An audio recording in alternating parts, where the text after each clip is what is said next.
atau lebih tepatnya kita serahkan pada Allah Subhanahu wa taala untuk memberikan yang terbaik bagi beliau, karena Allah sajalah yang Maha mengetahui apa yang terbaik bagi hamba-Nya dipilih. Karena rasanya juga sudah agak lama kita semua tidak berjumpa, tidak saling bertemu, termasuklah dengan berbahagia Dr. Abdul Aziz Bidin. Ya, rupanya beliau tidak sehat dan sekarang sedang di hospital bersama putranya. Jadi, agar kita ikhlaskan niat kita, memohon belas kasihan Allah Subhanahu wa taala agar Allah memberikan yang terbaik bagi beliau. Allahumma salli ala Muhammad wa ala ali Muhammad kama sallaita ala Ibrahim wa ala ali Ibrahim wa barik ala Muhammad wa ala ali Muhammad kama barakta ala Ibrahim wa ala ali Ibrahim fil alamin innaka Hamidum Majid. Allahumma lakal hamdu kulluh wa lakas syukru kulluh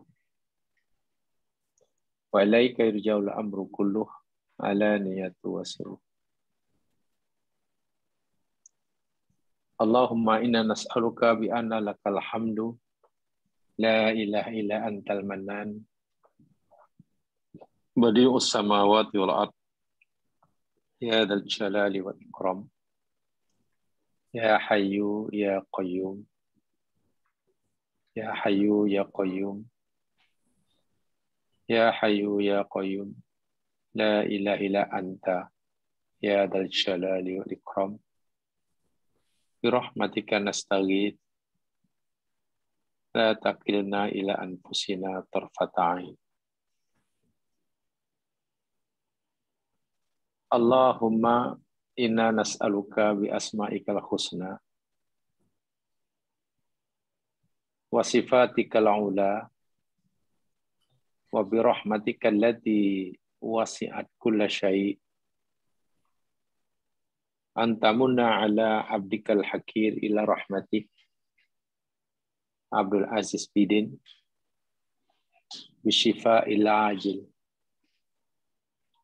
wala tada' fihi jarahan ila dawaitah wala alaman ila sakantah wala maradan ila syafaitah. Allahumma ya Rabb ij'al ma qadaita li abdikal hakir Abdul Aziz Bidin kafaratan lidunubi wa rafi'atan lidarajati warsukhu husnadhanni bik innaka antal ghafurur rahim. Allahumma bi'adadi man sajada wa syakar nas'aluka an tasfiya kulla maridin shifaan la yughadiru saqama. Nas'aluka an tasfiya kulla maridin shifaan la yughadiru saqama. Nas'aluka an tasfiya kulla maridin shifaan la yughadiru saqama. Wa tu'awidhuhum khairan an kulli lahdati waja'in wa alamin. Allahumma rabbana raddi kulla maridin ila ahlihi saliman mu'afan min kulli adan wa dhar. Allahumma ya sami'ad du'a il abd idza da'ak ya syafiyal marid bi kudratik. Allahumma shfih shifaan la yughadiru saqama. Allahumma albishu libasas sihhah wal afiyah ya rabbal alamin. Ya mufarrijal kurab. Ya mufarrijal kurab. Ya mujibad da'watil mutarrid. Allahumma albis kulla maridin taubas sihah wal afiyah ajilan wa ghairu ajil. Ya arhamar rahimin. Allahumma inna nas'aluka bi kulli ismin laka antasfiya abdakal hakir Abdul Aziz Bidin. Ya ilahana bismika shifauna wa shifauh wa bidzikrika dawauna wa dawauh wa bikurbika rojauna wa rojauh wa bihubbika mu'nisuna wa mu'nisuh wa birahmatika tabibuna wa tabibuh wa mu'inuna fid dunya wal akhirah innaka antal mu'til alimul hakim. Allahumma kanatil hayatu khairan lah min mautih fahyihi alal iman in kanatil hayatu khairan lahu min mautih fahyihi alal iman washfi shifaan ajila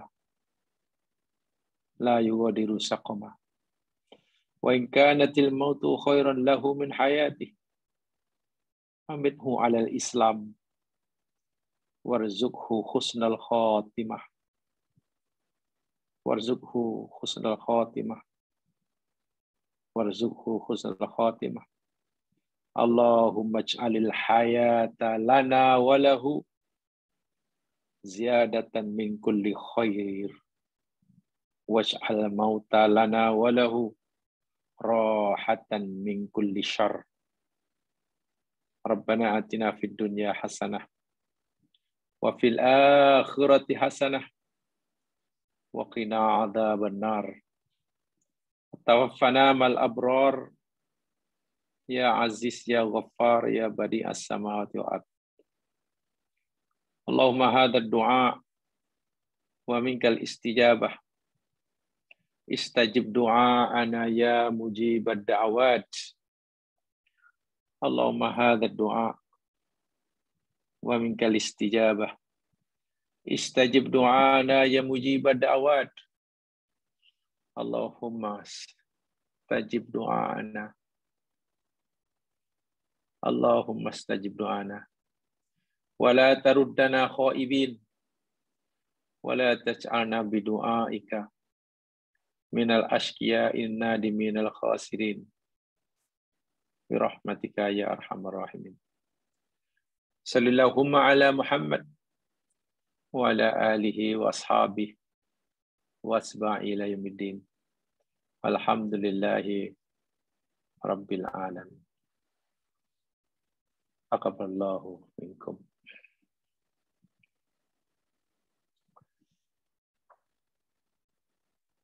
Mudah-mudahan Allah Subhanahu wa taala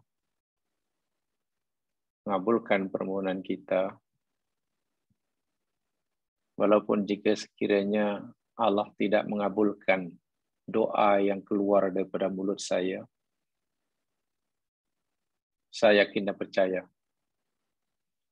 Allah akan mengabulkan doa yang keluar daripada salah seorang daripada kita. Amin.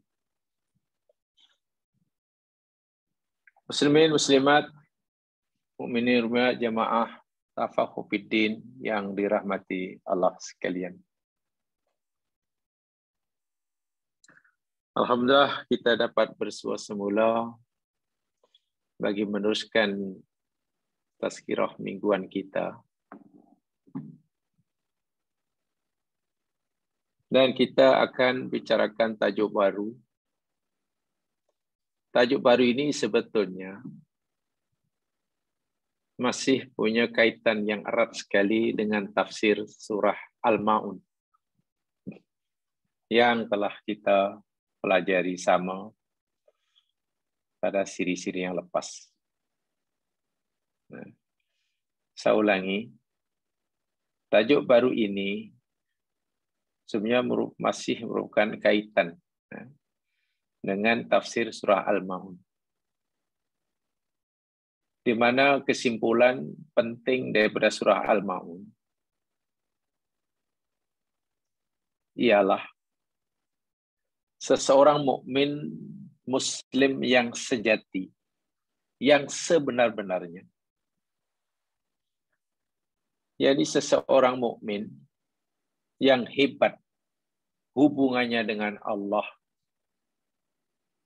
dengan melakukan istiqomah ibadah-ibadah ritual, dan juga yang punya hubungan yang baik sesama manusia dengan melaksanakan amalan-amalan sosial. Bahkan dalam surah Al-Ma'un, kedua amalan ini dikaitkan antara satu dengan yang lain. Tidak terpisah antara kewajiban ritual dengan tanggung jawab sosial. Bahkan lebih daripada itu, keimanan seseorang terhadap hari akhirat dan iman pada hari kiamat salah satu dari rukun iman dinafi oleh Allah. Seseorang yang mengaku mendakwa beriman kepada hari kiamat, dan dia salah satu daripada rukun iman, dinafikan oleh Allah keimanannya jika seseorang itu mengabaikan tanggung jawab kewajiban sosialnya. Itu penting sekali. Ara'aita alladzi yukadzibu biddin. Itu kan Allah nyatakan orang yang mendustakan, yang tak percaya hari kiamat.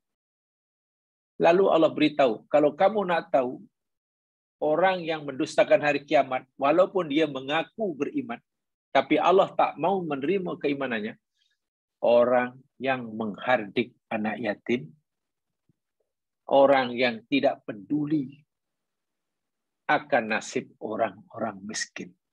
Subhanallah. Bahkan orang yang sholat, yang memberikan sholat, dan sholat itu adalah kewajiban ritual kita pada Allah, itu pun Allah kata, celaka dia. Celaka dia. Apabila dia, dengan sholatnya, Allah sebut yang hujung kali itu, wa yamna'unal ma'un. Rajin sholat, tapi yamna'unal ma'un. Menghalang, mencegah, menahan diri daripada memberi bantuan kepada orang lain, menolak permintaan bantuan dari orang, walaupun bantuan yang kecil. Yang dalam tafsir disebutkan, walaupun hanya nak meminjamkan jarum pun tak mau. Allahu Akbar. Maknanya sangat baik. Langsung tidak peduli terhadap kesusahan orang lain. Sholatnya Allah kata, celaka itu orang. Imannya Allah kata, dia tidak beriman, dia pendusta. Nah, kita akan teruskan kajian ini. Penjelasannya supaya lebih luas lagi. Saya berikan tajuk 7 wasiat Nabi Muhammad SAW kepada Abu Dzar Al-Ghifari. Saya ulangi, yang kita nak pelajari ini yakni merupakan 7 wasiat Nabi Sallallahu Alaihi Wasallam kepada sahabat baginda yang sangat dicintai Abu Dzar Al-Ghifari. Dalam hadis yang diriwayatkan oleh Imam Ahmad dalam sunannya, dan hadis ini dinilai sahih oleh muhaddis kini, Asy-Syaikh Al-Muhaddis Nasiruddin Albani dalam kitabnya Shahihut Targhib. Tetapi mungkin jemaah sekalian, pada malam hari ini kita belum hendak membicarakan satu persatu daripada 7 wasiat Nabi ini kepada Abu Dzar. Tapi saya ingin berkongsi dengan jamaah sekalian untuk mengenali siapa tu Abu Dzar Al-Ghifari. Kerana bila kita tahu kepribadian siapa dia. Okey, yang memberi wasiat adalah Rasulullah. Kita tahulah Rasulullah orang yang agung, kekasih Allah, utusan Allah. Orang yang paling kenal Allah Subhanahu wa taala, manusia yang pertama kali diizin oleh Allah masuk surga. Sudah kenal Rasulullah. Itu yang memberi wasiat. Siapa yang beri wasiat? Abu Dzar. Siapa itu Abu Dzar? Jika kita nanti mengenali sedikit tentang Abu Dzar, mas sekalian, yang memberi wasiat hebat, yang memberi wasiat pun orang yang hebat, dari sinilah kita akan merasa wasiat itu mesti perkara yang hebat, bukan remeh. Sebab tidak mungkin Nabi, seorang utusan Allah, memberikan wasiat yang remeh-temeh. Tidak mungkin. Tidak mungkin. Ini bukan hanya wasiat pesanan orang tua kepada anaknya. Bukan. Bukan hanya pesanan untuk guru kepada murid-muridnya. Bukan. Bukan hanya pesanan Imam Syafi'i kepada muridnya. Bukan. Jauh sekali ini hanya pesanan perintah daripada pemimpin pada rakyatnya. Jauh sekali. Tapi dari Rasulullah kepada salah seorang sahabat yang amat-amat disayangi. Abu Dzar Al-Ghifari.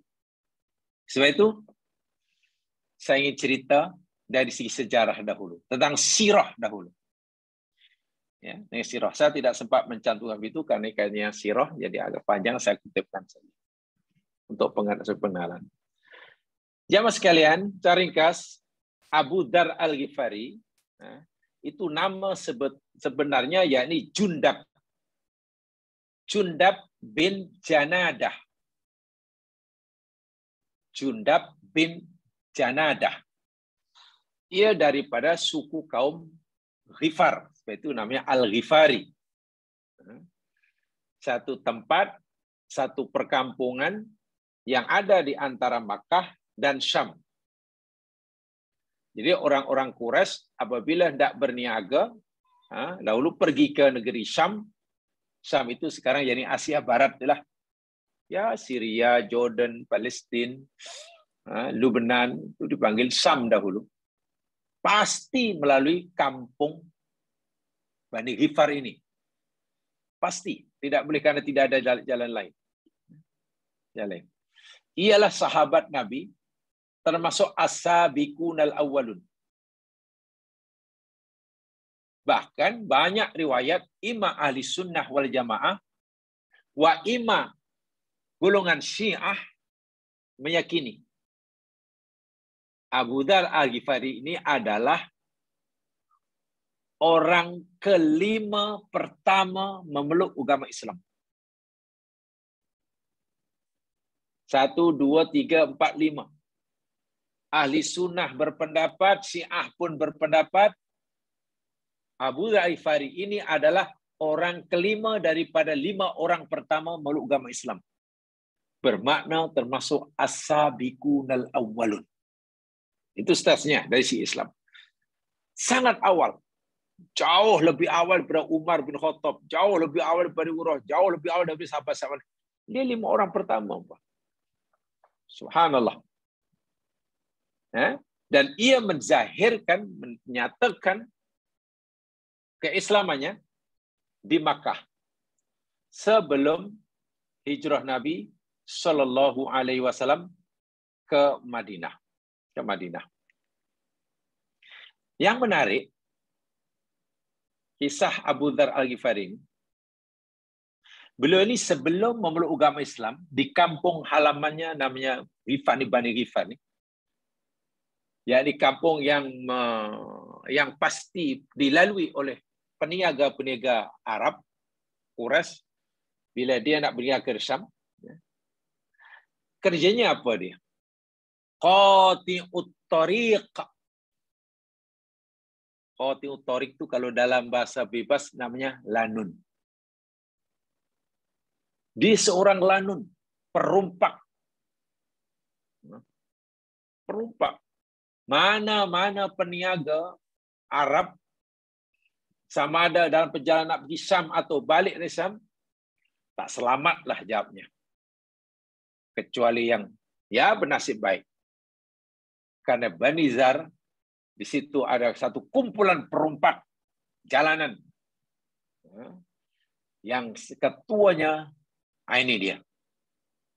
Jundab bin Janadah. Artinya punya masa silam yang gelap. Karena ketua perompak. Orangnya sangat pemberani. Tapi semasa ia mendengar bahwa di Makkah ada orang yang mendakwa menjadi utusan Allah. Jadi utusan Allah. Dia suruh saudaranya untuk siasat. Betul ke orang ini? Saudaranya diutus untuk buat siasatan. Dan balik bagi maklumat betul. Orangnya cakap ini, orangnya jujur, orangnya tidak. Dia tidak puas hati. Lalu dia ingin membuktikan sendiri. Pergi ke Makkah. Dengan senyap-senyap.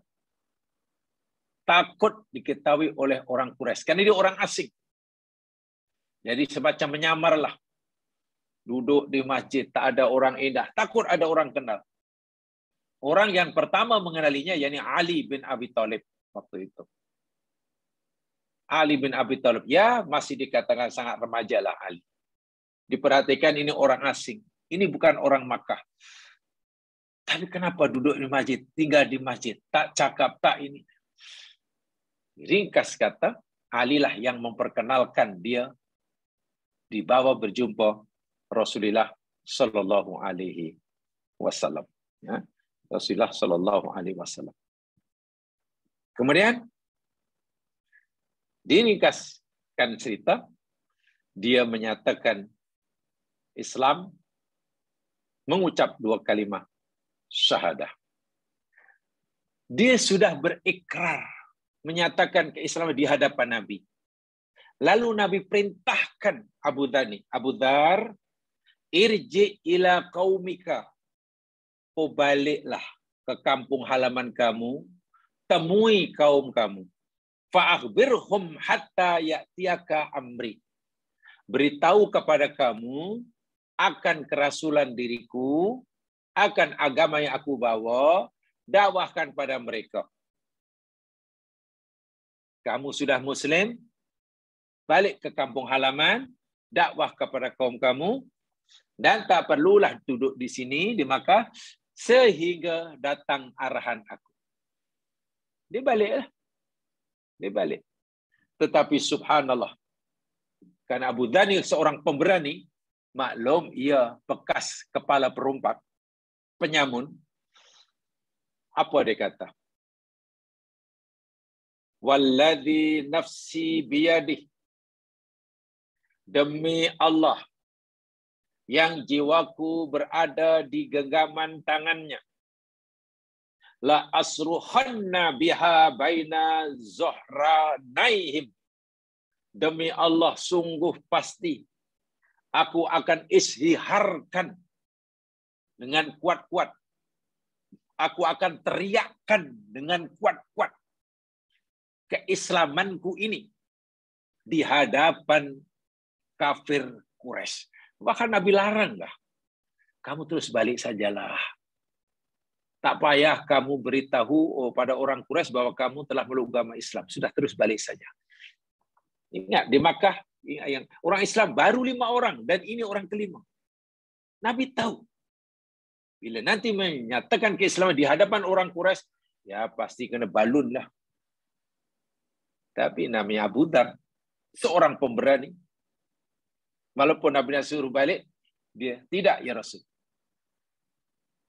Aku tidak akan balik ke kampung halamanku sebelum aku teriakkan, istiharkan keislamanku di hadapan orang-orang Quraisy.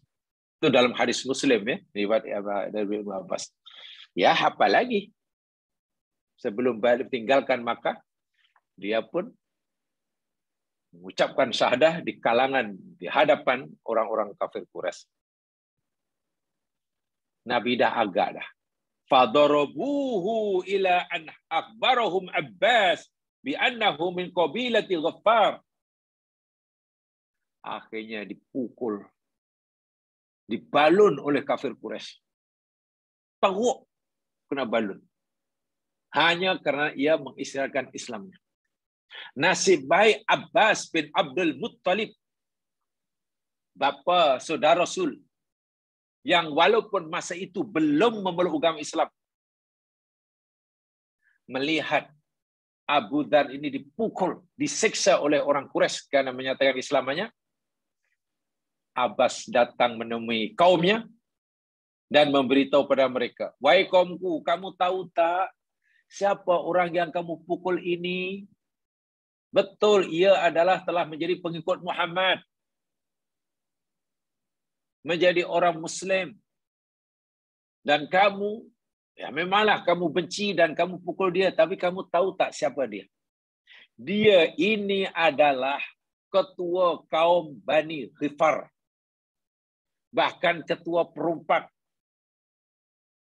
kampung halaman yang kamu selalu lalui setiap kali kamu nak pergi Sam atau balik dari Sam dan perniagaan.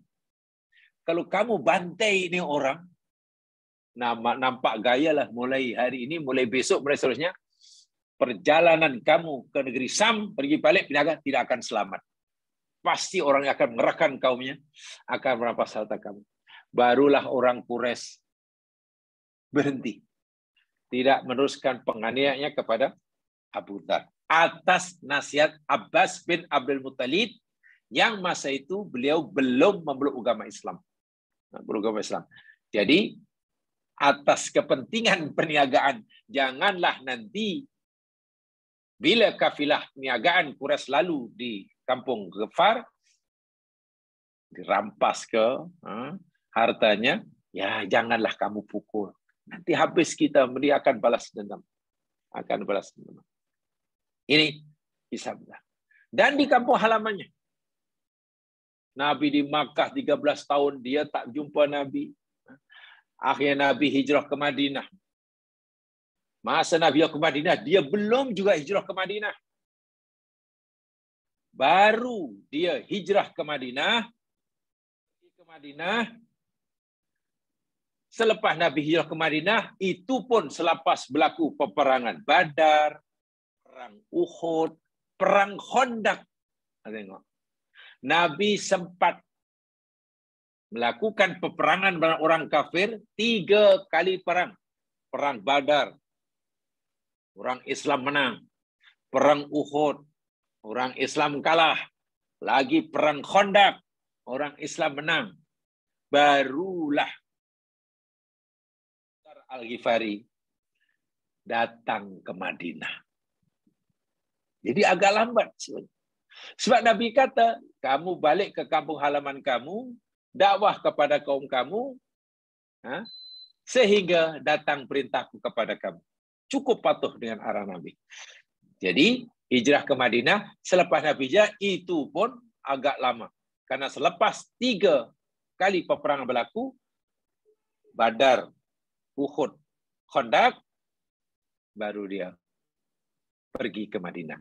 Maknanya, Abu Dzar tidak sempat mengikuti 3 peperangan besar ini. Itu perjalanan dia. Pujian Nabi kepada orang ini luar biasa, jamaah sekalian. pujian Nabi kepada Abu Dhar ini orang yang luar biasa. Di dalam Sahih Ibnu Hibban,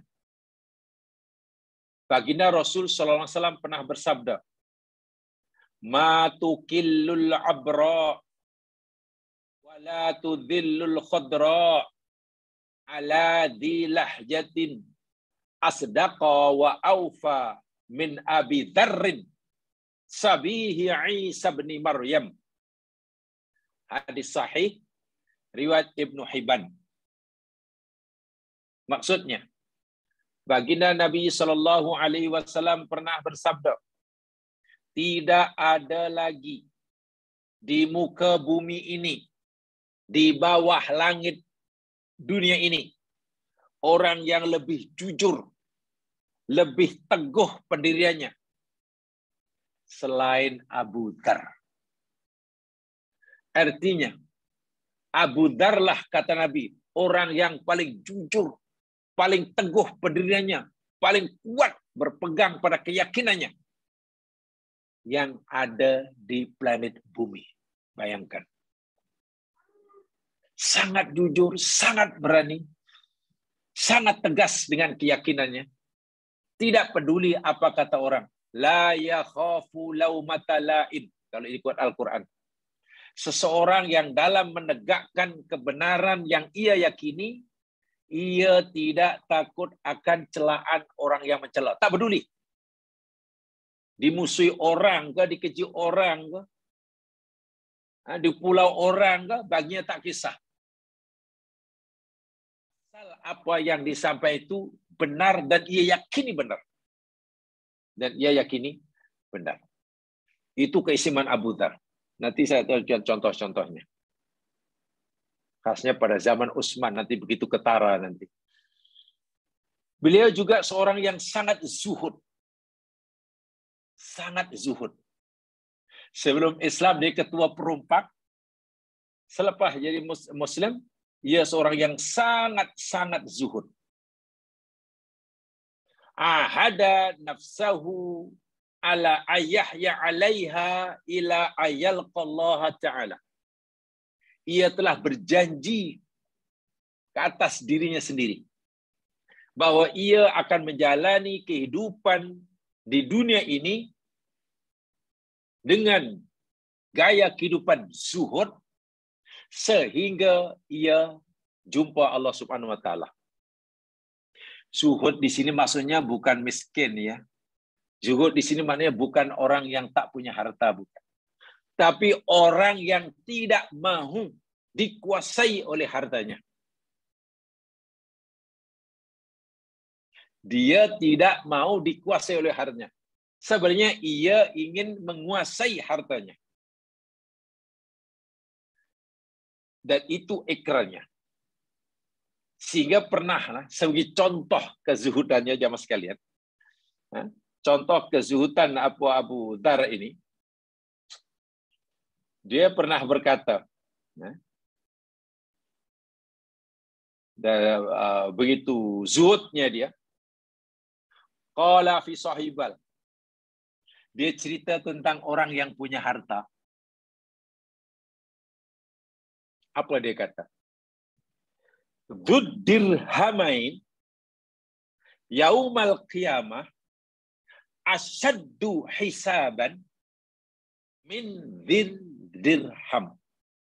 Itu ucapan yang keluar pada Abu Dzar. Dzud dirhamain, orang yang punya 2 dirham, yaumal qiyamah, pada hari kiamat, asyaddu hisaban, lebih dahsyat hisabnya, lebih berat pertanggungjawabannya, di dirham, daripada orang yang hanya mempunyai 1 dirham. Bayangkan, orang yang punya 2 dirham, pertanggungjawabannya di akhirat lebih berat daripada orang yang punya 1 dirham. Keyakinan yang diyakini oleh Abu Dzar Al-Ghifari jamaah sekalian, seseorang muslim tidak boleh menyimpan harta melebihi daripada apa yang dia perlukan 1 hari. Coba, dahsyat tak dahsyat? Seorang mukmin tidak dibenarkan menyimpan harta yang melebihi daripada yang dia perlukan lebih 1 hari. Maknanya, kalau seorang mukmin punya simpanan harta,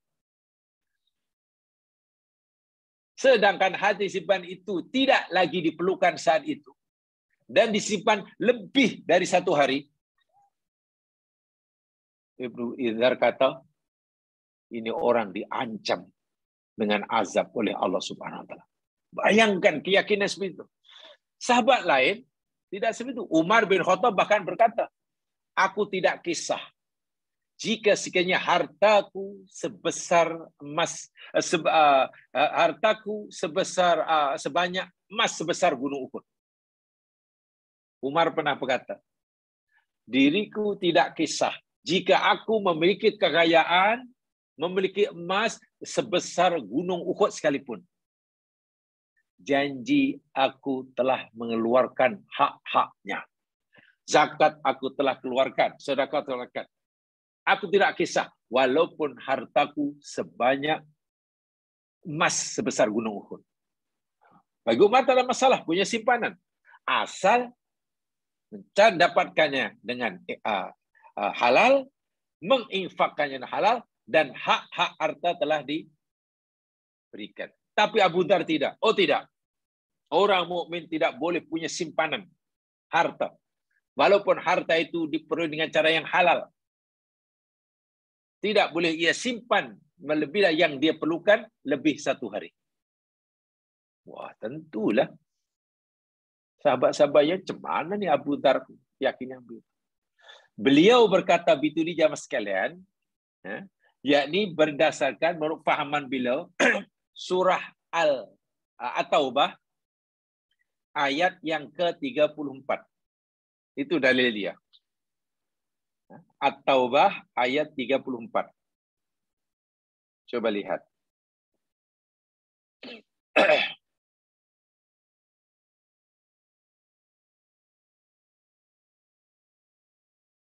Ini ayat yang dijadikan alasan oleh Abu Dzar Al-Ghifari bahwa seseorang mukmin tidak boleh mempunyai simpanan kekayaan melebihi daripada yang diperlukan lebih 1 hari. A'udzu billahi minasyaitonir rajim. Ya ayyuhalladzina amanu, wahai orang-orang yang beriman, inna katsiran minal ahbari warruhban, sesungguhnya ramai daripada pendeta-pendeta, ulama-ulama, rahib-rahib dan rahib-rahib mereka, Yahudi Nasrani maksudnya, ya'kuluna amwalan nas, mereka itu memakan harta manusia bil batil, cara yang salah. Apa yang dimakan oleh rahib-rahib dan padri-padri Yahudi Nasrani itu adalah harta orang lain yang mereka dapatkan dengan cara batil. Wa yasudduna an sabilillah, dan mereka itu menghalang orang lain daripada mengikuti jalan Allah. Nah, ini ayat dia. Walladzina, bermula pada ayat ini kata Abu Dzar, walladzina, dan orang-orang yang yaknizuna dhahaba, mereka menimbun, menyimpan. Kanaza yaknuzu itu maknanya menyimpan, menimbun. Kanzun, kunuz. Al-dhahaba, emas. Wal fiddata, perak. Ini merujuk pada harta benda. Quran bila sebut harta benda yang ada nilai, emas dan perak. Kan nilainya tak pernah turun. Sampai sekarang kan emas dijadikan penentu nilai sesuatu. Dia simpan. Wala yunfikunaha, dan mereka tidak menginfakkan, membelanjakannya di jalan Allah. Fabashshirhum, maka berilah kabar gembira wahai Muhammad pada mereka itu bi'adzabin alim, dengan siksa yang sangat pedih. Tengok, simpan harta yang sebenarnya tidak diperlukan dan ia sepatutnya belanjakan tapi tidak belanjakan, kata Allah, dia diancam dengan azab yang pedih. Dan ini yang diyakini oleh Abu Dzar Al-Ghifari. Yauma, pada hari, yuhma, dibakar, alaiha, di atasnya, finari jahannam, perak dan emas dan perak itu dibakar oleh Allah dekat jahannam. Fatukwa, lalu digosokkan. Tukwa, kawayak itu menggosok, setrika, iron, mikwatun itu iron, setrika. Lalu digosokkan, disetriakan, biha, dengan harta emas perak yang dibakar, yang mendidih tadi. Jibahuhum, dahi-dahi mereka, wajunubuhum, dan badan-badan mereka belah kanan dan kiri, waduhuruhum, dan belakang-belakang mereka, sambil dikatakan pada mereka oleh malaikat, hadza ma kanaztum li anfusikum, inilah harta yang dahulu kamu simpan, kamu timbun bagi diri kamu, yang sepatutnya kamu infakkan di jalan Allah. Faduku, maka rasakan oleh kamu, ma kuntum taknizun, apa yang kamu timbun, apa yang kamu simpan.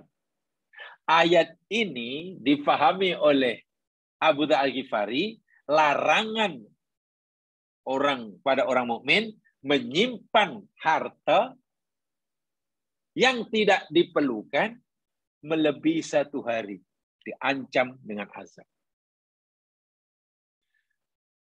Pada zaman Muawiyah, Nabi SAW wafat, Abu Bakar menggantinya. Beliau masih, ini pendapat dia. Abu Bakar meninggal, Umar mengganti. Abu Dzar masih hidup, pendapatnya masih seperti itu. Umar meninggal, Utsman naik tahta, dia masih. Lalu dia pergi ke Syam. Di Syam diperintah waktu oleh gubernur yang bernama Muawiyah bin Abi Sufyan. Itu ada hubungan kekeluargaan kerabat dengan Utsman bin Affan. Dan ia menyebarkan fahamannya di sana. Wah, Muawiyah yang hidupnya mewah, ya pastilah. Ya, kalau dalam bahasa sekarang tersinggung, ini bahaya ini orang pendapatnya ini. Habis nanti kita. Muawiyah kata, ayat ini berkaitan dengan orang-orang Yahudi. Ayat itu dikatakan pada orang Yahudi dan Nasrani. Mereka menimbun harta dan kan ayat itu untuk Nasrani. Kata Abu Dzar Al-Ghifari, tidak.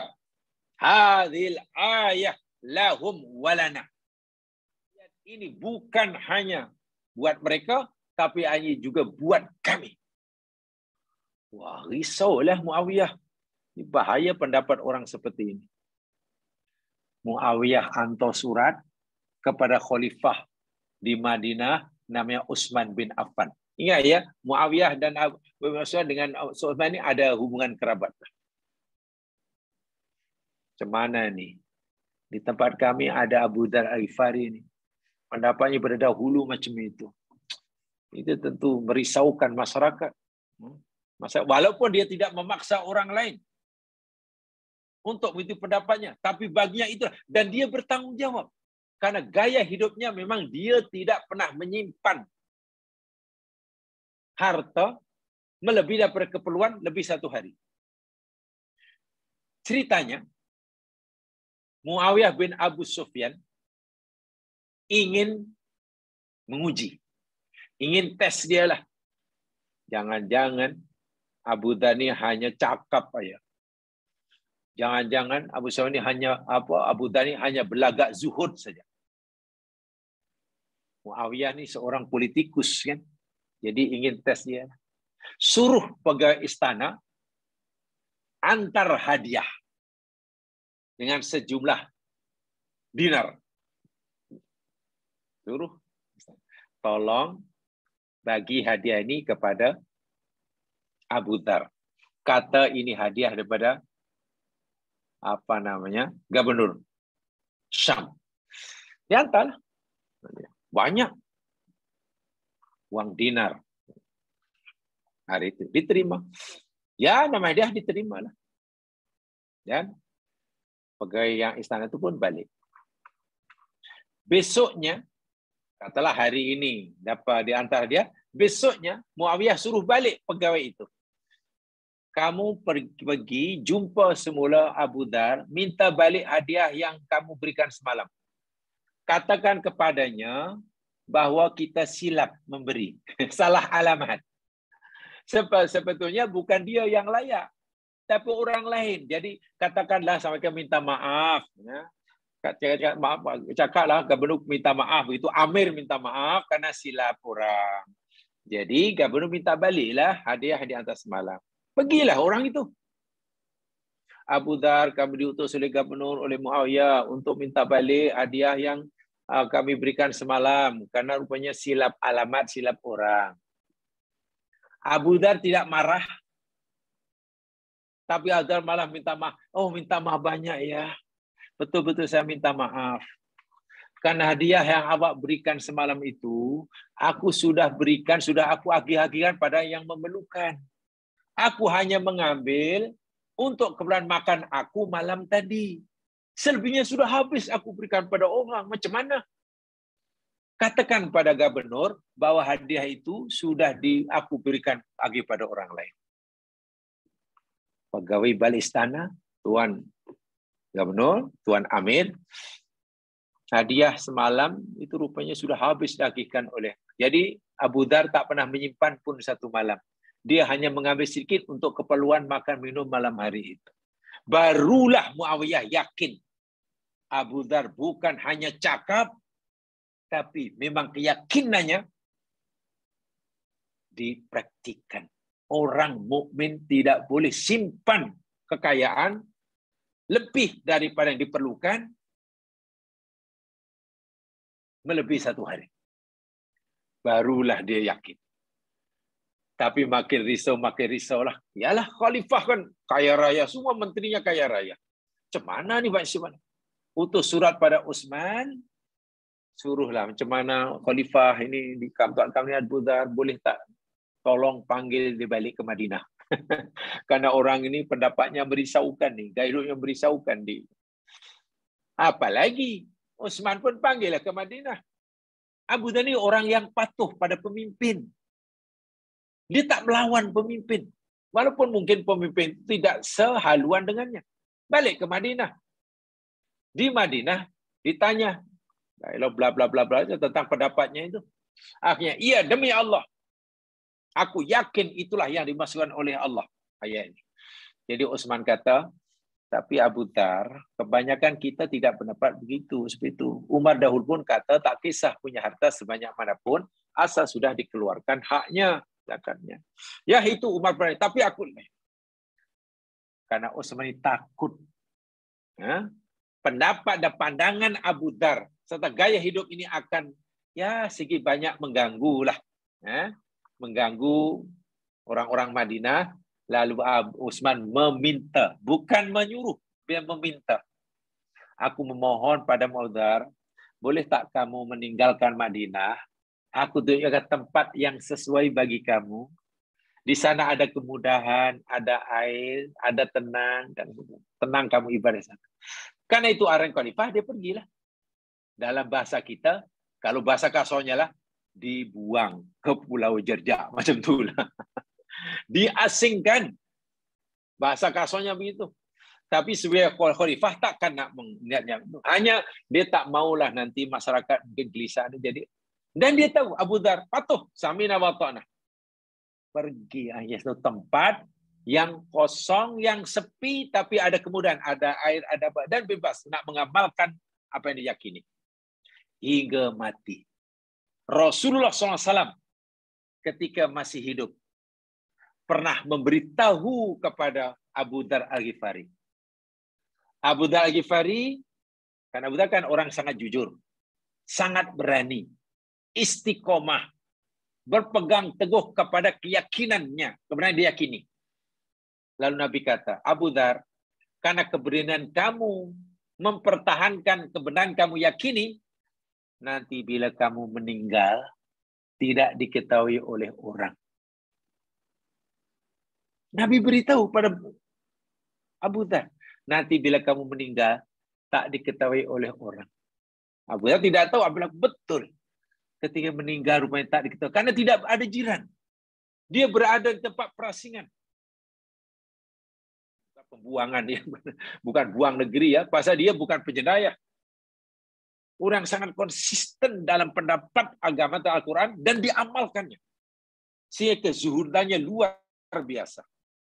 Sungguh luar biasa. Bahkan beliau pernah berkata, kana kuti adalah makanan aku setiap harinya ala ahdi Rasulullah sallallahu alaihi wasallam, pada zaman Rasulullah masih hidup, so'an minat tamri, hanya satu sok daripada tamar, segenggam tamar. Jadi setiap harinya makanan yang aku perlukan hanya segenggam tamar. Itulah yang aku makan setiap hari. Falastu bizaidin alaihi hatta ya Allah. Dan aku tidak pernah mempunyai simpanan makanan tamar lebih daripada itu setiap harinya hingga aku jumpa Allah Subhanahu wa taala. Masya Allah. Mana orang yang sangat-sangat zuhud. Dia hanya akan mengambil apa yang di tangannya sesuai dengan apa yang diperlukan hari itu. Selebihnya akan diberikan kepada yang lebih memerlukan. Jika sekiranya katalah Abu Dzar ini mempunyai katakanlah 20 dinar, katakanlah 20 dinar saat itu, dan dia fikir hari itu hanya perlukan 2 dinar, dia hanya akan ambil 2 dinar. 18 dinar diberikan pada orang lain. Dia tidak akan menyimpannya lebih 1 hari. Sehingga gaya hidupnya sehari-hari betul-betul macam orang miskin. Itu yang dimasukkan zuhud. Artinya, jika dia mau senang hidupnya, berkecukupan, bahkan berlebihan, boleh. Dia ada kerja. Ada pendapatan. Tapi apa yang diperolehi? Apa yang didapat? Dia hanya mengambil setakat yang diperlukan. Dan peliknya, benda yang diperlukan itu sangat-sangat sedikit dibanding yang tidak diperlukan. Bagi, Pak. Suatu hari jamaah sekalian, ada orang menegur sikap Abu Dzar Al-Ghifari ini. Ada orang yang menegurnya. Iya betul, yang kamu lakukan itu betul. Tapi bukankah kamu mesti mempunyai sesuatu untuk kamu hidup di sini? Kenapa kamu tidak ingin memiliki sesuatu untuk keperluan kamu di sini? Apa jawab Abu Dzar? Ya, aku tidak mau memiliki sesuatu untuk di sini. Karena sesuatu yang aku miliki, semua aku udah pelantar ke sana. Bahasa mudahnya, apa yang aku miliki, aku udah antar awal-awal di sana. Mana ke akhirat lah. Aku ingin mendapatkan apa yang aku miliki nanti di sana. Aku antar dahulu. Di sini aku hanya mengambil yang secukupnya. Tidak mau lebih. Selebihnya aku antar di sana. Dan yang aku antar di sana itu bukan untuk siapa. Yang aku antar kepada orang itu untuk diriku sendiri. Itu kezuhudan. Apa namanya? Abu Dzar Al-Ghifari. Orang yang, Masya Allah, luar biasa lah. Orang yang sangat-sangat, macam mana ya? Karena sebagaimana yang saya katakan tadi, di tempat perasingan atas arahan Utsman bin Affan, nama tempat Abu Dzar diasingkan itu namanya Rubzah namanya. Satu kampung namanya Rubzah. Ya, semacam desa kecil begitulah, kampung yang kecil dekat dengan Madinah. Dekat dengan Madinah. Ya, saya dahulu inginlah, ya walaupun sudah 2 kali, 3 kali lah pergi. Tapi nampaknya mutawif itu tak tahu di mana Rubzah itu, ingin sekali pergi ke tempat itu. Kurangnya ingin melihatlah seperti apa tempat perasingan zahid yang paling jujur, orang yang dikatakan paling jujur lidahnya, ucapannya di muka bumi. Ya, jadi jamaah kalau berkesempatan, katakanlah ya, umroh yang mungkinlah agen pelancongannya yang berpengalaman mutawifnya, yang banyak tahu, mungkin ditunjukkanlah, ditunjukkan tempat-tempat yang macam ini. Tapi sebelum pergi ke tempat berbicara ini, ya kita kena buat kajian dahululah. Kita baca buku dahulu. Jadi sampai itu nanti kita tak bingung. Kalau kita tak ada maklumat tempat tentang tempat yang kita nak lawati, tiba-tiba diajak itu, mungkin kita mencal, apa ni, pergi jauh-jauh hanya suruh tengok batu, apa ke benda macam tu. Lah restoran pun tak ada. Restoran tak ada, air pun tak ada, biar air pun tak ada. Macam ini nak itu akhirnya. Coba kalau kita sebelumnya sudah ada maklumat yang lengkap tentang tempat yang kita nak lawati berdasarkan nas-nas yang jelas. Sebelum pergi ke Gua Ashabul Kahfi umpamanya, kita sudah tahu maklumat tentang Ashabul Kahfi. Cerita dari awal hingga akhir. Dan sekarang kita berada di depan pintu gua itu. Atau kita masuk di dalamnya, melihat tempat pembirannya. Bergetar saya ingat diri kita. Walaupun tempat itu memang tidak menarik. Dari segi keindahan taklah indah sangat pun. Dari segi kemudahan-kemudahan apa tak banyak pun. Fasiliti yang disediakan. Tapi saya yakin hati kita pasti tergetar. Syaratnya kita ada maklumat sebelumnya. Nah, tempat itu namanya Rubzah. Semasa Abu Dzar di situlah ada kawan, ada orang menziarahinya, jamaah sekalian. Di harinya, dan Masya Allah, didapati di rumah tempat tinggal Abu Dzar waktu itu hampir, boleh katakan hampir tidak ada benda. Kosong. Tidak ada apa-apa yang boleh disebutkan perhiasan ke, kemudahan ke. Lalu orang ini bertanya, ya Abu Dzar, aina malu? Abu Dzar, di mana barang-barang yang kamu miliki ini? Tempat kamu kosong belakang. Mana barang-barang yang kamu miliki? Apa jawab Abu Dzar? Oh, kami sudah punya rumah. Lengkap dengan isinya. Tapi rumahku yang lengkap dengan segala kemudahan itu ada di sana, bukan di sini. Di sini inilah rumahku. Tapi rumahku yang di sana, aku sudah sediakan lengkap dengan isinya. Bahasa kiasan, maksudnya di akhirat lagi. Lalu, apa namanya? Dia kata, di sanalah kami menyimpan barang-barang kami. Orang itu memahami maksud ucapan jawaban Abu Dzar. Lalu dia kata, yalah, tapi sepatutnya engkau mesti mempunyai barang-barang lah. Sesuatulah di sini.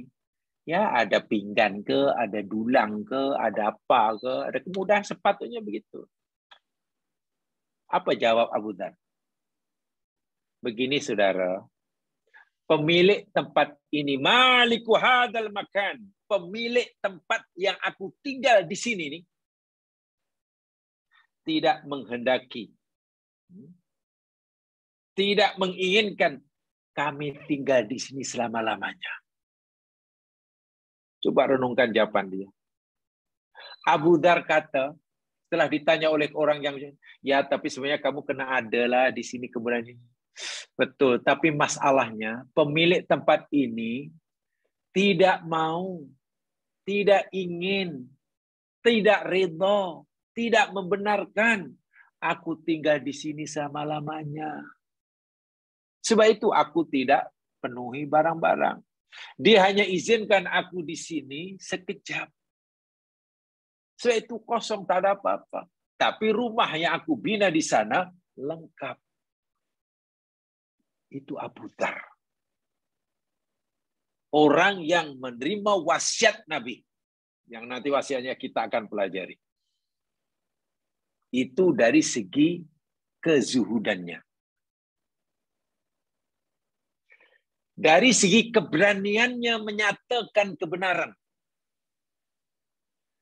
Dari segi keberaniannya melawan kebatilan yang dia yakini batil. Tak pandang siapa yang melakukan kebatilan, pasti akan ditegurnya, akan dilawannya. Walaupun mungkin tidak ada orang yang membantunya. Jamaah sekalian, dahulu masih menuntut,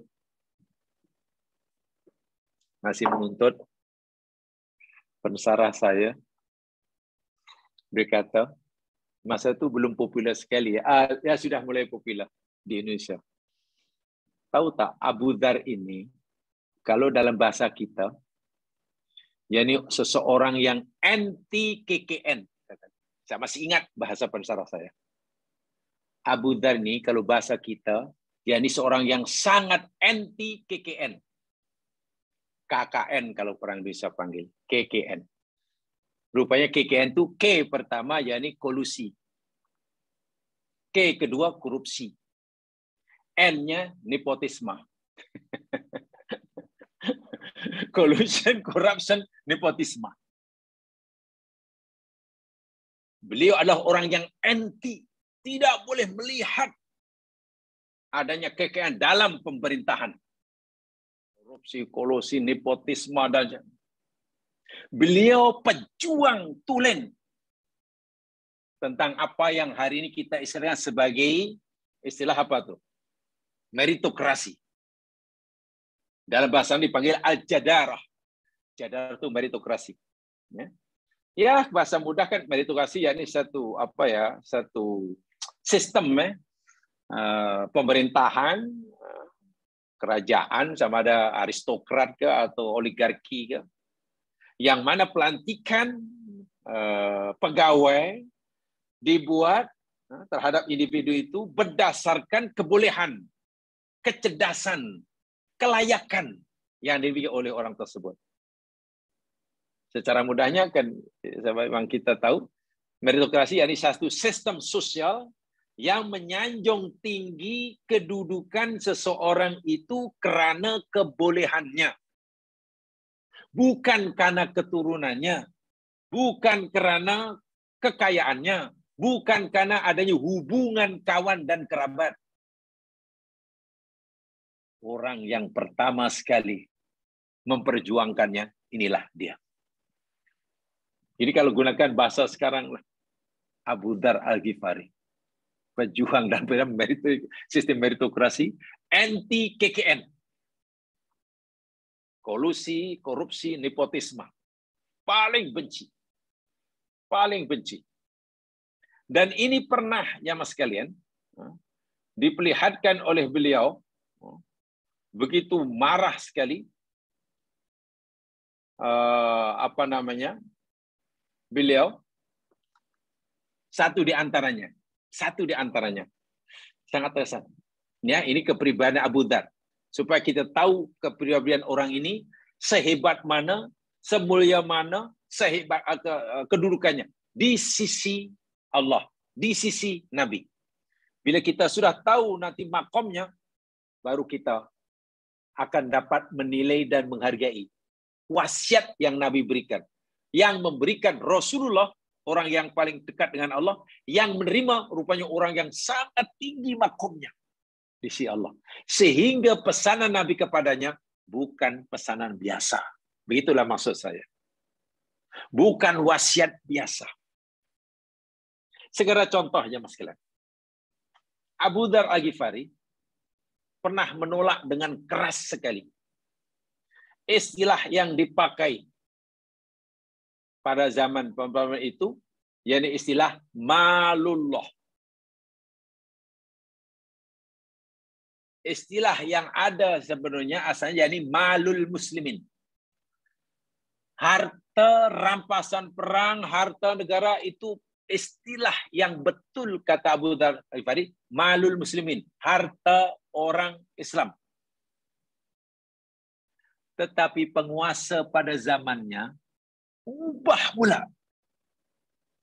Nggak perlu mengubahnya. Ini bukan harta orang Islam, tapi malullah, harta Allah. Macam tak salah kan? Harta orang Islam dengan harta Allah seakan-akan kan lebih tepat. Bila kita gunakan, oh ini semua ni harta Allah. Bila negara ni lah, ni harta Allah, harta Allah. Kan nampaknya lebih Islamik, harta Allah.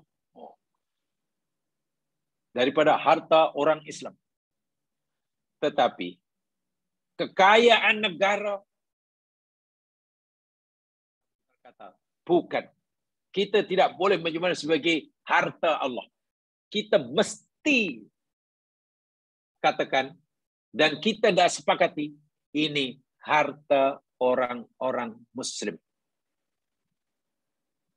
Kenapa? Menurutnya jamaah sekalian, ya, bila disebut harta orang Muslim, ini mencerminkan kenyataan tentang kepemilikan orang Islam. Orang Muslim yang memilikinya. Orang Muslim yang memilikinya. Sebab pemakaian istilah katalah sebagai harta Allah, ya nanti orang akan suka sesuka hati lah. Lah ini kan harta Allah. Saya berhak nak buat apa saja. Allah yang punya. Kebetulan saya ada peluang. Maka saya dapat. Tapi kalau harta orang Islam. Harta orang Islam. Orang tidak boleh sewenang-wenang menggunakannya. Memanfaatkannya. Okey, sama-sama berdosa. Orang menyalahgunakan harta Allah. Berdosa. Menyalahgunakan harta orang Islam juga berdosa. Tetapi dosanya lebih berat jika seseorang itu menyalahgunakan harta orang Islam. Mana harta orang ramai. Karena itu dosa sosial. Kita dah pelajari tempoh hari. Sementara kalau menyalahkan harta Allah, katalah. Dosa juga. Tapi dosanya dosa individu. Bicual pada Allah Subhanahu Wa Taala. Itu bagi Abu Dzar, saya tidak setuju disebut harta Allah. Ini harta orang Islam. Karena harta orang Islam, apa konsekuensinya? Kita tidak boleh menyimpannya untuk diri sendiri. Kita mesti pastikan ia mempunyai fungsi sosial. Diagihkan hingga kepada orang yang memerlukannya. Ada satu riwayat, satu kisah lah ya mas sekalian. Wallahu alam, saya kurang pasti karena saya belum mengkajinya lebih mendalam, tapi pernah terbaca. Abu Dhani ya mas sekalian, kenapa mengambil hanya sedikit, pakainya pun sedikit? Karena dia berpikir begini, setiap kali dia memiliki harta melebihi daripada keperluan, dia terfikir begini, maknanya nanti aku akan disoal oleh Allah. Dan soalannya adalah berat. Kenapa aku menyimpan sesuatu yang hakikatnya aku tidak perlukan, sedangkan di luar sana masih ramai orang yang memerlukannya, kenapa aku tak bagi dia? Kenapa aku memiliki baju yang banyak, yang hakikatnya tidak semua aku perlukan sekarang, sementara di luar sana masih ramai orang yang kesejukan. Dia berpikir begitu. Sehingga tidak mau setiap kali nak memiliki, menyimpan sesuatu lebih dari keperluan, terbayang. Nanti, kalau Allah soal, Aku tak boleh jawab. Kenapa kamu buat ni? Kamu nak harta dari mana? Ya, ini satu. Ya. Kenapa kamu perlukan? Oh, tidak. Kalau tidak kamu lakukan, kenapa kamu simpan? Sedangkan di luar sana ada hamba-hambaku yang memerlukannya. Dia sentiasa membayangkan begitu. Tetapi kalau dia tidak menyimpan sesuatu yang dia tidak perlukan, lalu Allah tanya,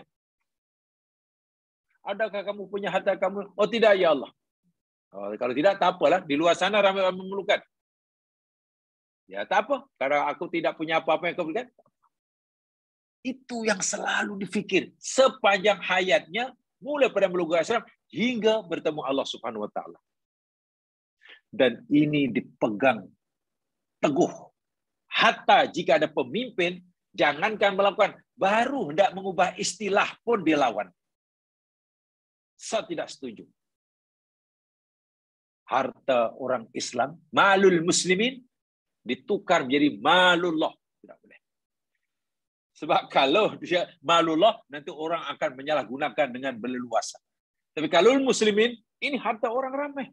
Mana boleh kamu menggunakan? Tengok, dari segi istilah pun ditentang. Sehingga pernah, ya masih suatu ketika, ini pada zaman Utsman bin Affan, adalah pakar-pakar sejarah, walaupun kalimat itu bagi saya kurang sedap lah. Utsman bin Affan ini jamaah sekalian, orang yang kaya raya, dermawan, dan hatinya sangat lembut, mudah kasihan.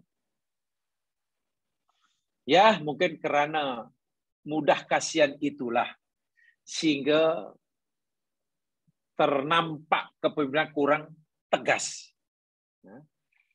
Sehingga ramai orang yang memanfaatkan sifat lembut Utsman ini.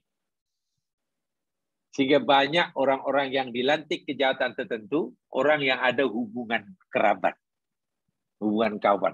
Itu yang dalam bahasa sekarang dipanggil KKN itu, nepotisme. Ada kali saya yang kata begitu. Pernah pada zaman Khalifah Utsman bin Affan, beliau memberikan uang sebanyak 300.000 dirham.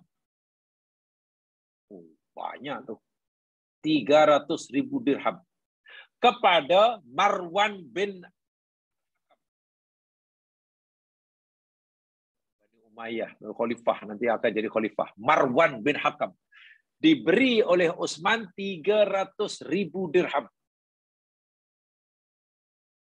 Kemudian 300.000 dirham juga diberikan oleh Utsman bin Affan sebagai khalifah, ketua negara, kepada Al-Haris bin Al-Hakam. Tak tahu duit apa, kita tak tahulah. Jadi yang lain pun diamlah. Itu khalifah punya itu malullah. Kurang khalifah nak tuduh Utsman bin Affan mengamalkan nepotisme, tidak mungkin. Nak tuduh Utsman menyalahgunakan kuasa, Masya Allah. Beliau ini menantu Nabi. Dijamin di surga. Semana nak tuduh macam tidak mungkin. Tapi kerana tidak setuju, Abu Dhal tidak setuju akan perbuatan khalifah ini. Dia menyatakan ketidaksetujuan pada penentangannya. Abu Dhal menegur dengan kata-katanya. Yakni dibacanya surah At-Taubah ayat 34 tadi. Bayangkan. Dia membacakan surah At-Taubah ayat 34 tadi kepada Utsman bin Affan. Kamu tahu tak? Dan juga orang yang menerima hadiah tadi. Kamu tahu tak? Orang yang menyimpan kekayaan dan tidak dibelajar di jalan Allah nanti akan disiksa dengan siksa pedih, dibakar dan digosokkan. Mana ada rakyat berani kata begitu di hadapan pemimpin yang dinilai salah olehnya. Tentulah yang sekalian, teguran Abu Dhal ini ya akhirnya dilaporkan oleh Marwan bin Hakam yang menerima hadiah itu. Dia tak berhati lah, lapor pada khalifah, pada Utsman. Macam mana ni khalifah Abu Dhar pula ancam aku dengan ayat gini bla bla bla bla gini. Lalu Utsman bin Affan tadilah memerintahkan seperti yang saya kata tadi, meminta agar dia meninggalkan Madinah untuk pergi ke tempat yang telah disediakan, jangan sampai supaya ya pendapatnya walaupun dianggap tidak salah oleh Utsman sendiri, itu pendapatnya dan keyakinannya, tapi mau dianggap akan menimbulkan keresahan, kepada masyarakat yang ada pada masa itu. Itu sikap anti KKN, nepotisme Utsman bin Affan. Sebab itu, dan ini sesuai ya mas sekalian ya, dengan sabda Rasulullah Sallallahu Alaihi Wasallam. Karena dalam agama kita pun tidak dibenarkan amalan seperti itu. Contoh, Umar bin Khattab pernah berkata begini, Man wuliya min amril muslimina say'an. Sesiapa saja yang dilantik beri jawatan bagi mengurus urusan orang Islam. Jadi apalah ketua itu, musuh orang Islam lah. Pemimpinlah di jawatan. Fa walla rajulan lima waddatin au qarabatin minhuma.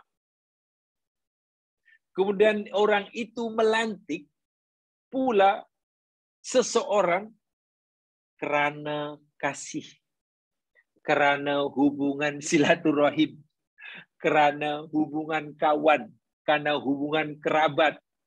Ya, kalau dalam bahasa kita nepotisme itulah. Apa kata Umar? Faqad khanallah wa rasulah wal mu'minin. Sungguh orang yang ada jawatan tadi telah mengkhianati Allah, mengkhianati Rasulnya, mengkhianati orang yang beriman. Jadi hakikatnya nepotisme itu sudah dibentras daripada awal-awal Islam. Siapa yang dilantik untuk satu jawatan dan memang layak, alhamdulillah tak apa. Setelah ada jawatan pula, dia ada kuasa melantik orang bawahannya. Lalu dia melantiklah sejumlah pegawai ABC-nya.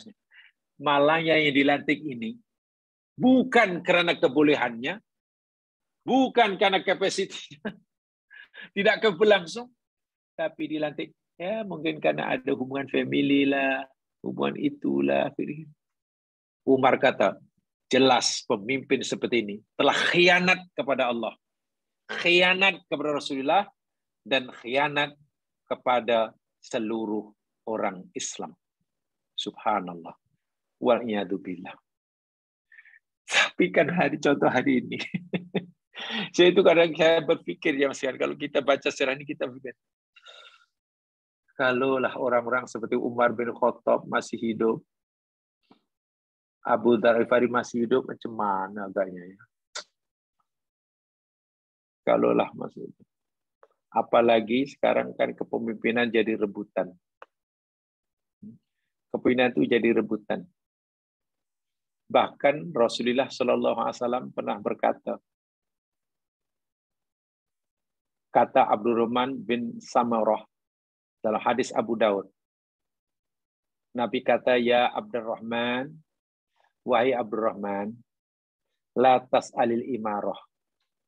Jangan kamu minta untuk dilantik jadi pemimpin ya. Nabi larang. Abdurrahman, jangan sekali-kali kamu minta dilantik jadi pemimpin. Minta dilantik jadi itu, jangan. Fa innaka in u'titaha an mas'alah ukilta fiya ila nafsik. Karena jika ia diberikan kepadamu, karena kamu memang memintanya, ia akan menjadi suatu yang beban yang berat bagi dirimu. Kepemimpinan, jabatan itu diberikan pada kamu. Dan diberi itu semata-mata karena kamu meminta. Maka kepemimpinan jabatan itu adalah bebanan yang berat bagi kamu. Tapi, Wa in u'titaha min ghairi mas'alah u'inta 'alaiha. Tapi kalau kepemimpinan jawatan itu diberikan kepada kamu bukan sebab kamu memintanya, tapi karena kamu dianggap layak oleh yang melantikmu jadi pemimpin, maka nanti kamu akan mendapat pertolongan daripada Allah. Masalahnya kalau kita menunggu dilantik, karena orang itu memandang kita layak dan tak minta, sampai bila? Tapi ini hadis Nabi. Saya itu hakikatnya, jemaah sekalian, banyak sekali hadis Nabi yang sudah dilanggar lah. Dilanggar khasnya dari segi kepemimpinan. Abu Dzar Al-Ghifari sangat keras menentang cara pelantikan kepemimpinan yang seperti ini. Rasulullah Shallallahu Alaihi Wasallam pernah diberitakan dalam hadis Baihaqi daripada Abu Musa. Dia berkata, dakhaltu 'ala Nabi sallallahu alaihi wasallam wa ana wa rajulani min bani Ami. Aku, kata Abu Musa, pernah menemui Nabi bersama dua orang lelaki. Bersama dua orang anak saudara, apa istilahnya? Anak saudaraku. Sebab anak pakcik, anak pakcik, sepupu lah. Sepupu lah. Anak bapa saudara, ya sepupu lah, cousin. Aku pernah datang menemui Nabi bersama dua orang sepupuku. Faqala ahadur rajulain, lalu salah seorang daripada dua sepupuku itu, dia berkata, ya Rasulullah, umirna ala ba'di ma walakallahu azza wa jalla. Ya Rasulullah, lantiklah aku jadi ketua, jadi pemimpin atas sebagian urusan yang Allah telah kuasakan kepada engkau. Jadi rupanya dia minta. Yang seorang ini minta agar Nabi lantik dia jadi pemimpin di kalangan kaumnya. Wa qala al-akhar misla dalik, dan yang seorang pun minta, ya Rasulullah, aku pula lantiklah aku jadi ketua di kampungku bagi menjalankan urusan-urusan agama. Minta dilantik. Apa jawab Nabi? Ini hadis sahih ini. Inna wallahi, sesungguhnya kami, demi Allah. Nabi bersumpah, demi Allah, la nuwalli hadzal amal ahadan. Sekali-kali aku tidak akan menyerahkan kepemimpinan atas urusan agama ini, urusan umat ini, kepada seorang pun sa'alahu yang memintanya. Wala ahadan haras alaihi, dan sekali aku tidak akan serahkan kepemimpinan terhadap umat ini kepada orang yang tamak akan dia. Macam mana ya? Orang minta dilantik, Nabi malah tak bagi. Orang yang tamak, lagilah Nabi tak bagi. Lagi Nabi tidak bagi. Karena memang, jamaah sekalian, pernah orang yang sedang kita bicarakan ini, yakni Abu Dzar Al-Ghifari, orang yang sangat jujur, orang yang sangat zuhud, sangat jujur, sangat zuhud. Pernah suatu hari dia jumpa Nabi Shallallahu Alaihi Wasallam dan memintalah kepada Rasul Sallallahu Alaihi Wasallam agar Nabi melantiknya menjadi ketua, menjadi pemimpin, diberilah kuasa terhadap urusan umat. Abu Dzar pernah kata, ya Rasulullah, ala tastamilni. Wahai Rasulullah, alangkah sudi kiranya engkau melantik aku atau memberiku tugas. Jadi melantik diriku. Jadi pemimpin, jadi ketua kamu, urus itulah, itulah. Minta jawatan lah bahasa mudahnya. Ya Rasul, kenapalah engkau tidak lantik aku, bagi tugas aku, beri aku jawatan. Apa jawab nanti? Ya Abu Dzar, innaka dhaifun. Sesungguhnya engkau ini lemah. Engkau ini lemah. Macam mana Abu Dzar yang sangat pemberani, teguh pendirian, tapi Nabi kata, engkau ini lemah. Wa innaha amanah. Kepemimpinan itu Abu Dzar, itu adalah amanah Allah. Wa innaha yaumal qiyamati kisun wa nadamah.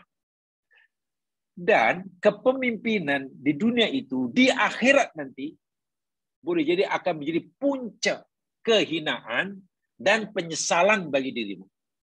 Illa man akhadaha bihaqqiha wa adda alladhi alaihi fiha. Kecuali orang yang telah melaksanakan akan hak-haknya. Telah menunaikan apa yang jadi tanggung jawabnya. Abu Dzar pernah minta jawatan kepada Nabi. Tapi Nabi kata, Abu Dzar, engkau ini lemah. Jamaah sekalian, sesungguhnya Nabi SAW tidaklah mencela atau mempertikaikan sifat amanah Abu Dzar. Nabi tidak meragukan. Sifat zuhud Abu Dzar, Nabi tidak pernah pertikaikan. Tetapi dalam hal ini, baginda Nabi SAW melihat Abu Dzar itu tidak berkeupayaan melaksanakan. Tidak berkeupayaan melaksanakan tugas yang diminta. Karena rupa-rupanya suatu jawatan ini tidak boleh dipegang oleh seseorang hanya karena seseorang itu amanah, zuhud, tak. Orang yang baik itu mesti layak akan jawatan. Dan jawatan yang diminta oleh Abu Dzar itu tidak layak bagi dirinya. Karena Abu Dzar tidak punya kemampuan menurut Nabi. Coba jamaah katakanlah. Minta maaf sekali, minta contoh kecil lah. Agak-agak setuju atau tidak kata rakyat negeri ini. Yang muslim atau yang non-muslim. Kita lantik katalah Menteri Keuangan. Dan Kementerian Keuangan ini langsung tidak arti apa-apa tentang seluk-beluk ekonomi. Karena dia belajar di pondok, wiridnya panjang, puasa ini Khamis tak pernah berhenti, tiap malam tahajud.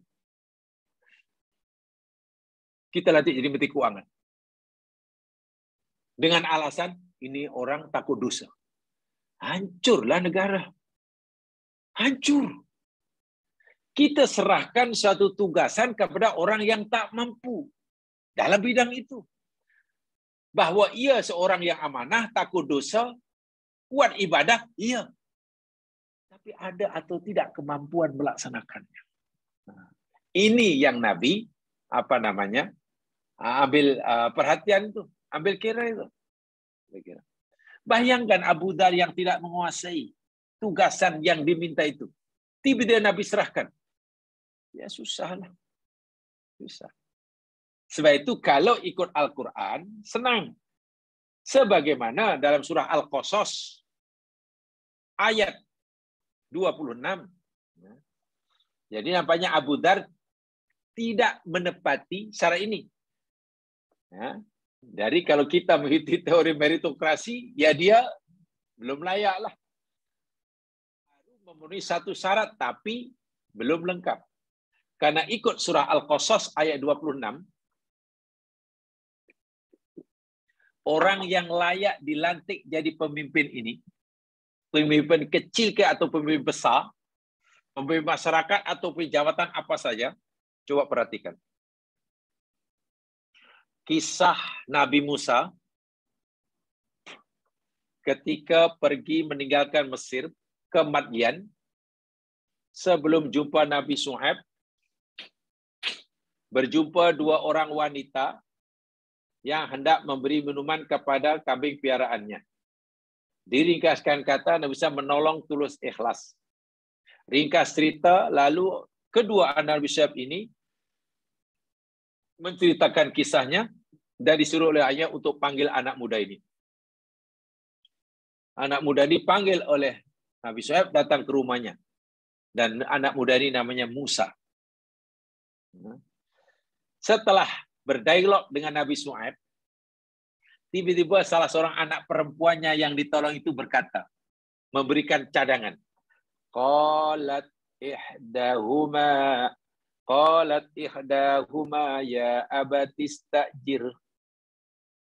Telah berkata ihdahuma, salah seorang daripada dua anak perempuan Syuaib. Ya abati, wahai bapa kesayanganku, istajir. Ambillah dia, istajirhu. Ambil dia sebagai pekerja. Makna yang agak panjang. Wahai ayah, beri dia, anak muda ini, pekerjaan. Kemudian kita akan bagi dia upah. Itu maknanya. Istajir itu beri dia pekerjaan. Suruh dia bekerja di sini ayah. Nanti kita bagi dia ajrun, upah, gaji. Ya ambillah sebagai pekerja, itulah maksudnya. Ayah, ambil anak muda ini sebagai pekerja kita. Kita ini perempuan ya, kalau hari-hari mengembala kambing, terpaksa bersaing dengan kaum lelaki, susah. Sebab itu tiap hari kami berdua lambat balik. Karena kami memberikan minuman pada kami pada yang terakhir. Kami tak mampu bahasa mereka. Dahlah tak mampu, tentu tak elok perempuan bersaing dengan lelaki. Ini anak muda ini hebat ayah. Elok ayah ambil dia jadi pekerja. Alasan anak Nabi Syuaib mencadangkan Nabi Musa dilantik jadi pekerjanya, jadi pegawainya. Inna khaira man istajarta, sesungguhnya sebaik-baik orang yang engkau hendak lantik ambil sebagai pekerja, syarat pertama al-qawiyyu, kuat. Syarat kedua al-aminu, boleh dipercayai. Sebenarnya syarat untuk jadi pekerja apa saja jamaah, megang jawatan apa ya, ada dua di sana. Satu al-qawi. Qawi itu kuat, maknanya menguasai tugasan yang hendak diamanahkan. Itu saja.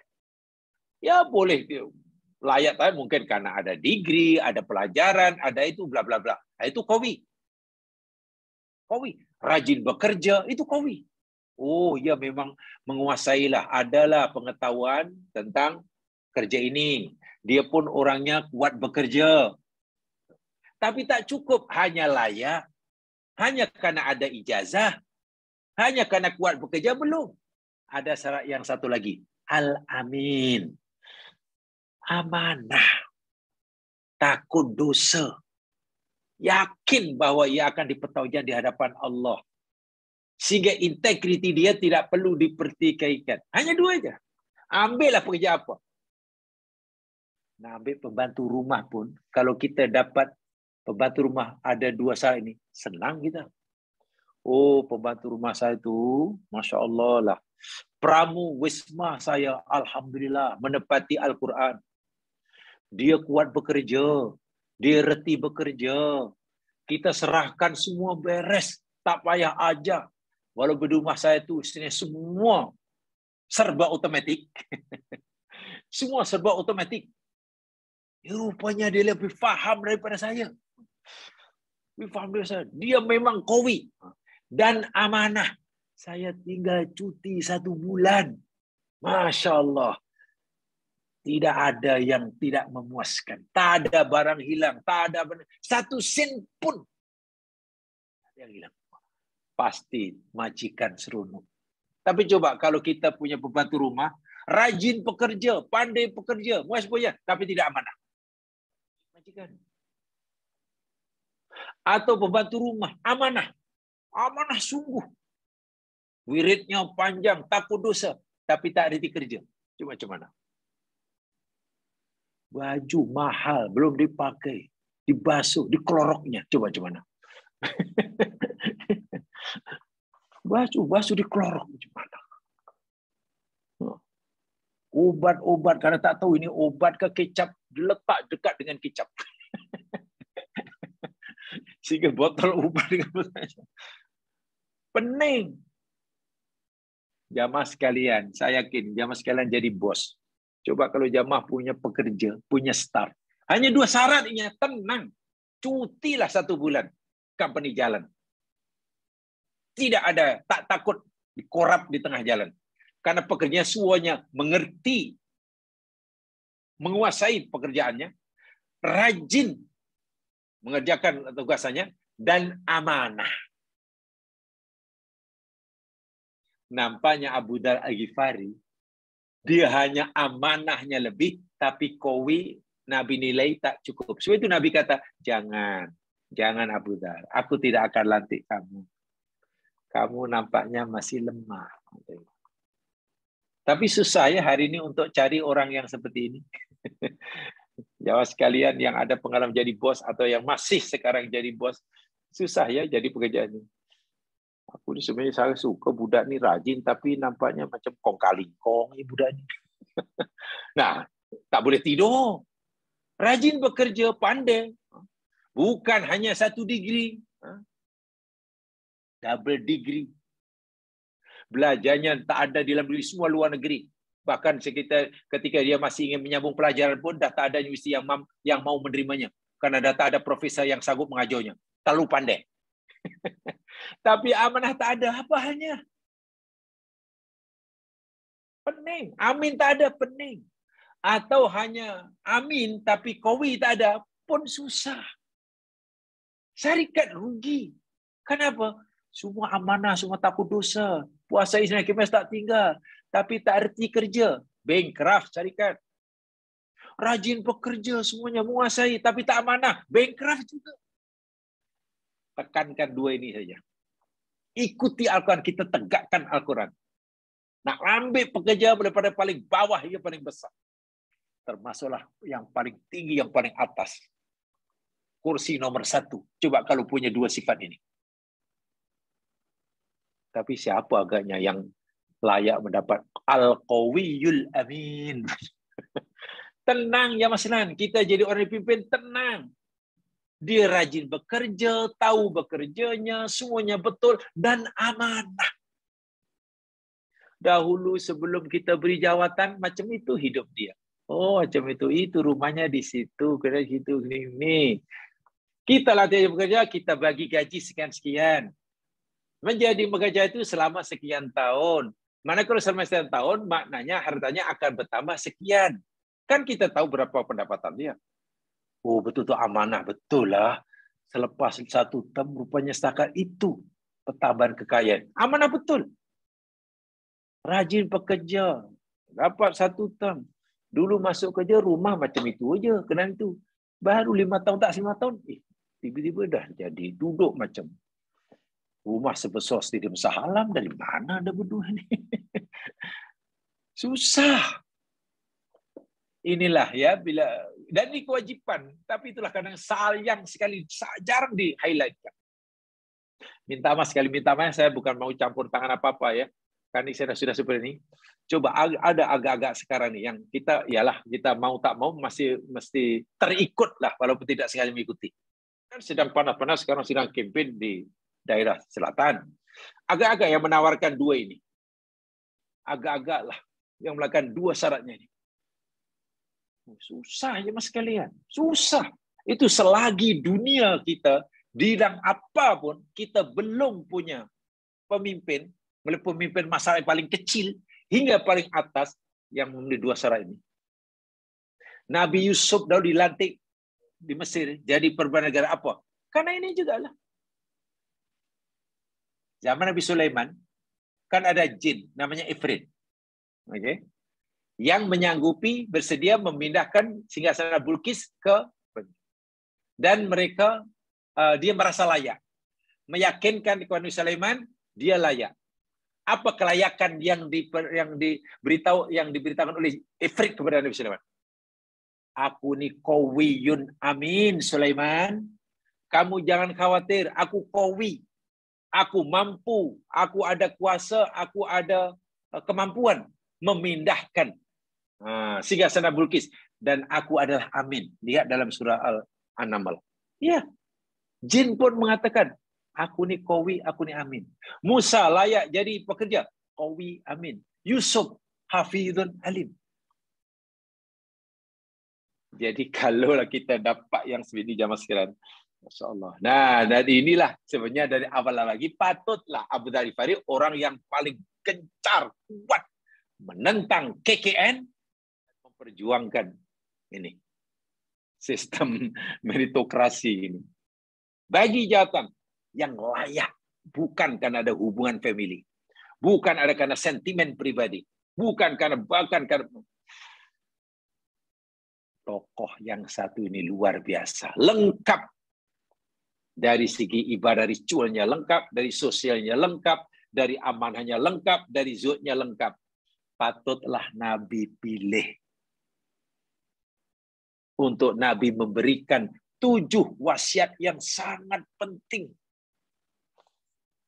untuk diamalkan oleh kita umatnya. Ini nanti yang kita akan pelajari untuk menjelaskan lebih lanjut tafsir kita surah Al-Ma'un tempoh hari.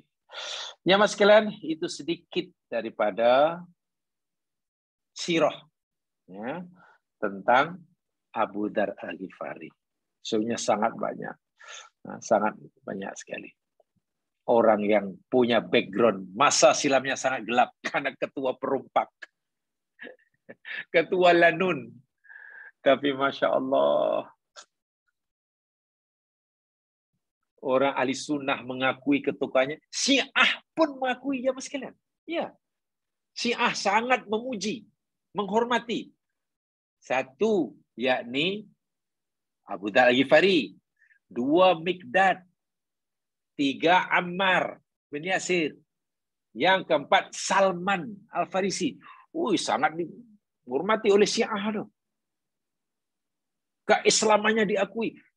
Kan Syiah menafikan keislaman Abu Bakar, keislaman Umar, keislaman Utsman. Masya Allah, ramai yang mereka nafikan keislamannya. Makna tokoh ini tak ada cacat celalah. Ima dipandang oleh ahli sunnah wal jamaah, wa ima dalam pandangan Syiah sekalipun. Itu saja sebagai pengenalan kepribadian, sedikit kepribadi orang yang mendapatkan wasiat, 7 wasiat Nabi yang insyaallah kita akan pelajari. Yang tentu karena pemberi wasiat Rasulullah, penerimanya orang yang hebat itu, maka wasiat itu bukan wasiat remeh, tapi wasiat yang amat sangat tinggi sekali. Sangat tinggi yang perlu kita usahakan untuk kita amalkan bagi menambahkan bekalan kita sebelum kita jumpa Allah Subhanahu wa taala. Itu saja, mudah-mudahan diberkati oleh Allah Subhanahu wa taala. Yang benar pada Allah jua, silap kelemahan diri sendiri. Hidup dengan bacaan Tafsir Farah dan surah Wal Asr. Subhanakallahumma wa bihamdika asyhadu an la ilaha illa anta astaghfiruka wa atubu ilaik. A'udzu billahi minasyaitonir rajim. Wal 'asr. Innal insana lafi khusr illa alladziina aamanu wa 'amilus shalihat wa tawassaw bil haqq wa tawassaw bis sabr. Assalamualaikum warahmatullahi wabarakatuh. Waalaikumsalam warahmatullahi wabarakatuh.